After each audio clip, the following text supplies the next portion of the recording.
Meu nome é Patrícia Santos e por 22 anos fui uma das líderes mais respeitadas do Ministério Jovem da Congregação Cristã Deus é Amor em Goiânia. Aos 45 anos, havia dedicado mais da metade de minha vida servindo na casa do Senhor, organizando retiros, aconselhando adolescentes e coordenando eventos para manter nossos jovens longe das tentações do mundo. Ou pelo menos era isso que eu pensava estar fazendo.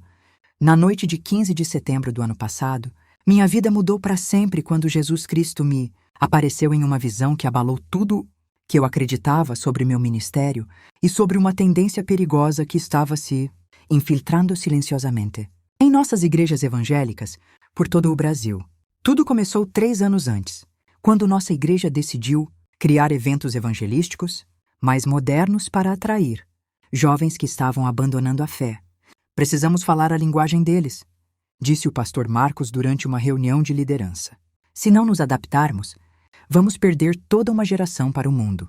A princípio, as mudanças pareciam inocentes. Substituímos os hinos tradicionais por músicas gospel mais animadas. Trocamos o órgão por uma banda completa com bateria e guitarra elétrica. Começamos a fazer noites de adoração, com luzes coloridas e uma atmosfera mais descontraída. Os resultados foram impressionantes. Nossa igreja, que vinha perdendo jovens há anos, de repente estava lotada de adolescentes e jovens adultos. Os pais ficaram empolgados vendo seus filhos, finalmente interessados em participar das atividades da igreja. O pastor Marcos foi convidado para falar em outras congregações sobre nossos métodos inovadores de evangelismo jovem. Mas eu comecei a notar algo perturbador. Muitos dos jovens que vinham para nossos eventos não pareciam estar realmente interessados na palavra de Deus. Eles vinham pela música, pelas luzes, pela atmosfera de festa. Durante os momentos de pregação, vi celulares sendo usados, conversas paralelas e uma inquietação geral que nunca havia presenciado antes. Patrícia, disse-me uma das jovens após um de nossos eventos, adoro vir aqui porque é quase como ir a uma balada, mas sem me sentir culpada. A música é ótima e o ambiente é super descolado. Suas palavras me incomodaram profundamente. Uma balada? Era assim que nossa casa de oração estava sendo vista? Mas quando levei minhas preocupações ao pastor Marcos, ele as dispensou rapidamente. Patrícia, você está sendo muito tradicional, disse ele. Deus se move de formas diferentes em cada geração. Se esses jovens estão vindo à igreja, isso já é uma vitória. Eventualmente, eles vão amadurecer na fé. Mas eles não estavam amadurecendo.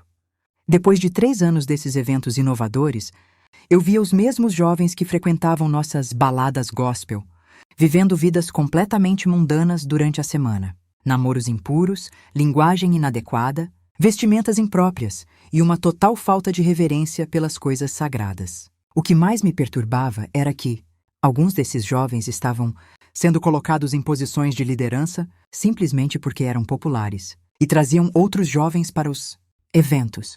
A espiritualidade genuína estava sendo substituída por carisma e capacidade de entreter. Foi então que recebi uma ligação que mudaria tudo. Camila, de 19 anos, uma das jovens mais ativas em nossos eventos, estava no hospital após uma overdose de drogas. Quando fui visitá-la, ela me confessou algo que gelou meu sangue. Tia Patrícia, disse ela com lágrimas nos olhos, eu nunca realmente entreguei minha vida para Jesus. Eu só vinha para a igreja porque era divertido, como sair para uma festa. Pensava que ser cristã significava apenas cantar músicas legais e me sentir bem. Ninguém nunca me explicou sobre arrependimento, sobre morrer para o pecado, sobre tomar a cruz diariamente. Saí daquele hospital com o coração partido. Como líder do Ministério Jovem, eu havia falhado com Camila. Pior ainda, quantas outras Camilas havia em nossa igreja? Quantos outros jovens pensavam que cristianismo era apenas entretenimento gospel? Naquela noite fiquei acordada até tarde, orando e buscando direção de Deus. Eram quase 3 da manhã quando senti um peso imenso sobre meu coração e uma presença sobrenatural. No meu quarto, de repente, vi uma luz brilhante e lá estava Jesus Cristo, com uma expressão de profunda tristeza em seu rosto. Ele não precisou falar para que eu soubesse que estava descontente. Suas lágrimas me disseram tudo. Patrícia, disse ele com uma voz que ecoava amor e correção ao mesmo tempo. O que vocês fizeram com minha casa? Transformaram meu santuário em um local de entretenimento. Meus jovens estão morrendo espiritualmente. enquanto vocês os entretêm até a perdição. Caí de joelhos tremendo. Senhor, nós só queríamos trazê-los para mais perto de ti. Vocês os trouxeram para mais perto do mundo disfarçado de igreja, respondeu Jesus. Estão criando uma geração de cristãos, nominais que conhecem minhas músicas, mas não conhecem meu coração, que cantam sobre minha cruz, mas nunca tomaram a sua. Jesus então me mostrou uma visão devastadora. Vi igrejas por todo o Brasil que haviam adotado o mesmo modelo que nossa congregação. Vi milhares de jovens que se consideravam cristãos, mas viviam exatamente como o mundo. Vi pastores preocupados mais com números e popularidade do que com discipulado genuíno. Eles vêm para se divertir, não para me adorar, continuou Jesus. Transformaram a adoração em espetáculo. Fizeram da minha casa um parque de diversões espiritual onde meus filhos vêm para se sentir bem consigo, mesmo sem nunca enfrentar seu pecado. A visão que ele me mostrou a seguir foi ainda mais chocante.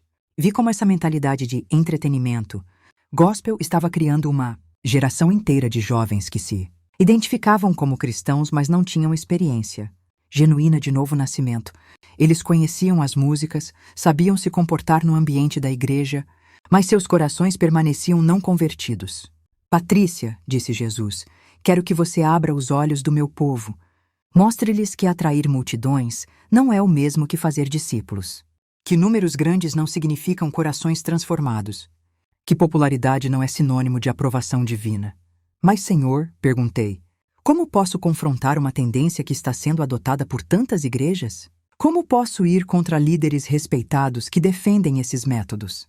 Da mesma forma que meus profetas sempre confrontaram quando meu povo se desviou. Respondeu ele, com amor, mas sem compromisso com a verdade. Meus jovens estão perecendo por falta de conhecimento. Estão sendo alimentados com leite espiritual aguado quando deveriam estar sendo desafiados com alimento sólido. Jesus me explicou que o problema não estava apenas na música ou nas luzes, mas na filosofia por trás dos eventos. Quando o objetivo principal se torna atrair e entreter, em vez de confrontar e transformar, a própria essência do evangelho é comprometida. Eles vêm buscando sentimentos, não transformação, disse ele. Querem uma experiência emocional que os faça se sentir bem, não uma experiência espiritual que os transforme de dentro para fora. Estão sendo vacinados contra o evangelho real por uma versão diluída que nunca os desafia a morrer para si mesmos. Visão durou até o amanhecer. Quando finalmente cessou, eu estava física e emocionalmente exausta, mas espiritualmente desperta de uma forma que nunca havia experimentado antes. Jesus havia me mostrado que nossa igreja, assim como muitas outras, estava inadvertidamente criando uma geração de cristãos carnais que confundiam emoção com espiritualidade. Na manhã seguinte, pedi uma reunião urgente com o pastor Marcos. Precisava compartilhar o que havia recebido, mesmo sabendo que seria controverso e provavelmente custaria minha posição na liderança. Como você reagiria se Jesus mostrasse que seus métodos inovadores de ministério estão, na verdade, afastando jovens da verdadeira conversão? Deixe sua opinião nos comentários. Quando contei ao pastor Marcos sobre minha visão, sua reação foi exatamente o que eu esperava. Ele questionou se havia sido realmente Jesus ou apenas minha mentalidade tradicionalista, criando resistência às mudanças necessárias na igreja moderna. Patrícia, você está sendo radical demais, disse ele. Esses jovens estão na igreja. Não estão nas ruas usando drogas ou em relacionamentos promíscuos. Isso já é um grande avanço.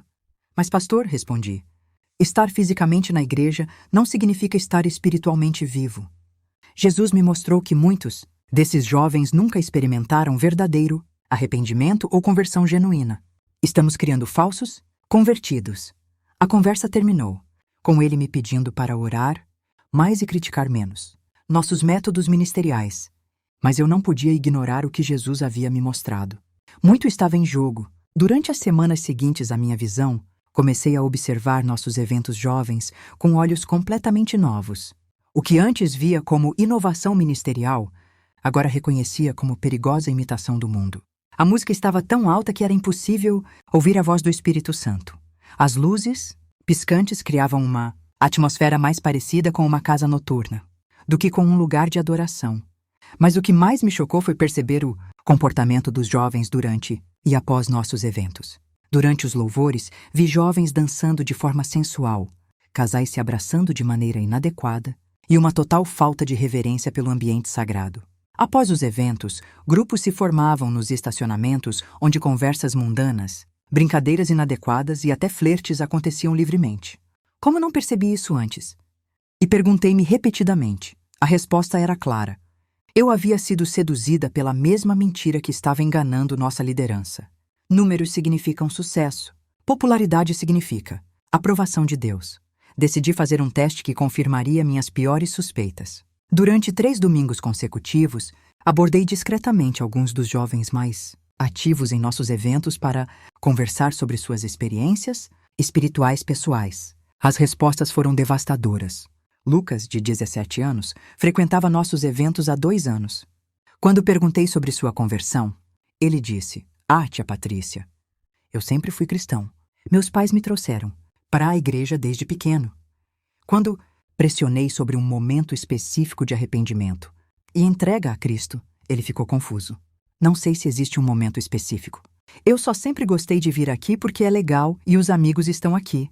Mariana, de 19 anos, uma das mais animadas durante os louvores, me confessou que vinha aos eventos principalmente para conhecer rapazes cristãos.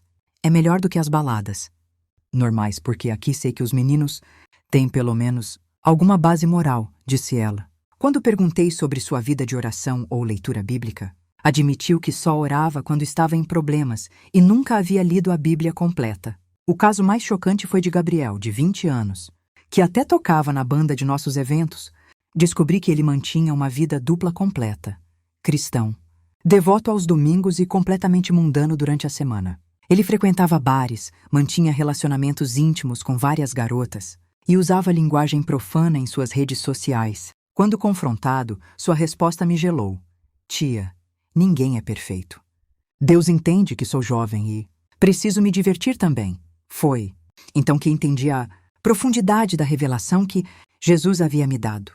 Não estávamos apenas falhando em discipular jovens, estávamos ativamente criando uma geração que acreditava poder viver em pecado deliberado, enquanto mantinha uma identidade cristã superficial.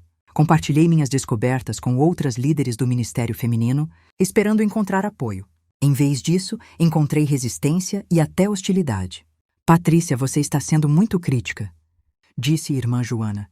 Pelo menos esses jovens estão na igreja e não nas ruas. Irmã Rosa foi ainda mais direta. Você está querendo julgar o coração das pessoas. Só Deus pode fazer isso. Mas eu havia visto o que Jesus me mostrou. Esses jovens estavam espiritualmente perdidos enquanto se sentiam seguros em sua identidade cristã falsa. Era uma situação mais perigosa do que se estivessem completamente afastados da igreja, porque pensavam que estavam salvos quando na verdade estavam caminhando para a perdição eterna. A pressão para que eu parasse de causar problemas aumentou quando comecei a questionar publicamente nossos métodos. Durante uma reunião de liderança, o pastor Marcos me repreendeu na frente de todos os outros líderes. Irmã Patrícia, sua atitude crítica está começando a afetar a harmonia de nosso ministério, disse ele. Se você não pode apoiar a direção que Deus está dando para a nossa igreja, talvez seja a hora de considerar se este ainda é seu lugar de ministério. A ameaça estava clara. Pare de questionar ou perca sua posição. Por um momento considerei recuar. Havia dedicado 22 anos da minha vida àquela igreja. Era minha segunda família, minha identidade, minha vida social inteira. Mas então lembrei das lágrimas de Jesus durante minha visão. Lembrei de Camila no hospital. Lembrei dos jovens que entrevistei e que claramente não tinham experiência genuína de salvação, apesar de anos frequentando nossa igreja. Naquela noite, ajoelhei-me novamente em oração. Senhor, clamei, não sei se tenho coragem de continuar. A oposição é muito grande e tenho medo de perder tudo. Jesus me apareceu novamente, desta vez com uma expressão de compaixão misturada com firmeza. Patrícia, você acha que meus discípulos não enfrentaram oposição? Você pensa que meus profetas foram populares quando confrontaram o pecado do meu povo? A verdade sempre encontra resistência, especialmente quando expõe erros que as pessoas querem manter. Ele me mostrou, então, uma visão ainda mais ampla. Vi pastores por todo o Brasil que haviam adotado métodos similares, todos justificando suas decisões com números crescentes de frequentadores. Vi denominações inteiras que haviam trocado profundidade espiritual por popularidade cultural. Vi uma geração inteira de jovens que se identificavam como cristãos, mas nunca haviam experimentado verdadeiro quebrantamento ou transformação genuína. O inimigo é astuto, disse Jesus. Ele não precisa tirar os jovens da igreja se puder corromper a igreja para que ela pare de transformar os jovens. Ele criou uma forma de cristianismo que satisfaz a carne enquanto adormece o espírito.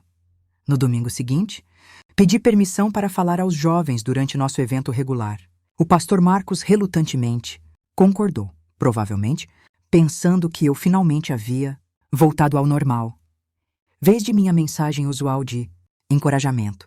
Compartilhei minha visão, desafiei cada jovem presente a examinar honestamente sua vida espiritual. Perguntei se eles vinham à igreja para serem transformados, ou apenas para se sentir bem.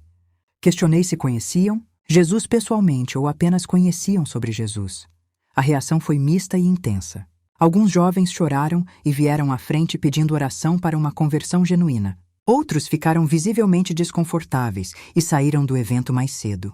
Vários pais ficaram irritados porque eu havia perturbado seus filhos com doutrinas pesadas demais. Na segunda-feira de manhã, recebi um telefonema do pastor Marcos me removendo oficialmente de todas as minhas posições de liderança. Irmã Patrícia, sua mensagem causou mais divisão do que edificação. Não podemos mais permitir que você continue perturbando nossos jovens com suas ideias extremistas. Perdi minha posição, perdi muitos amigos e perdi a igreja que havia sido meu lar por mais de 2 décadas. Mas ganhei algo muito mais valioso: a certeza de que havia obedecido a Jesus independentemente do custo pessoal. Hoje, aos 45 anos, sirvo em uma igreja pequena que prioriza a profundidade espiritual acima de números. Nosso grupo de jovens tem apenas 15 membros, mas cada um deles pode testemunhar de uma experiência genuína de conversão. Eles estudam a Bíblia com fome, oram com fervor e vivem vidas que refletem verdadeira transformação. Meu nome é Patrícia Santos. Jesus me mostrou que milhões de jovens brasileiros estão sendo enganados por um cristianismo de entretenimento que os vacina contra o evangelho verdadeiro. Muitos líderes bem-intencionados estão trocando conversões genuínas por frequentadores satisfeitos, criando uma geração de cristãos nominais que conhecem as músicas, mas não conhecem a cruz. Se você é líder de jovens, pai ou pastor, examine honestamente. Seus métodos estão produzindo discípulos genuínos ou apenas frequentadores entretenidos? A popularidade de seus eventos corresponde à profundidade espiritual dos participantes? A escolha é sua. Continuar perseguindo números que impressionam homens, ou buscar transformações que agradam a Deus. Mas lembre-se, no dia do juízo, Jesus não perguntará quantos jovens frequentaram seus eventos. Ele perguntará quantos foram genuinamente transformados por eles. Se este testemunho tocou seu coração, não o ignore. Compartilhe com outros líderes que precisam ouvir esta verdade urgente. E nos comentários me conte: você já percebeu sinais de cristianismo superficial entre os jovens de sua igreja? Sua experiência pode ajudar outros a reconhecerem os mesmos padrões perigosos. O tempo é curto e as almas são preciosas, demais para serem perdidas por métodos que parecem corretos, mas levam à destruição espiritual.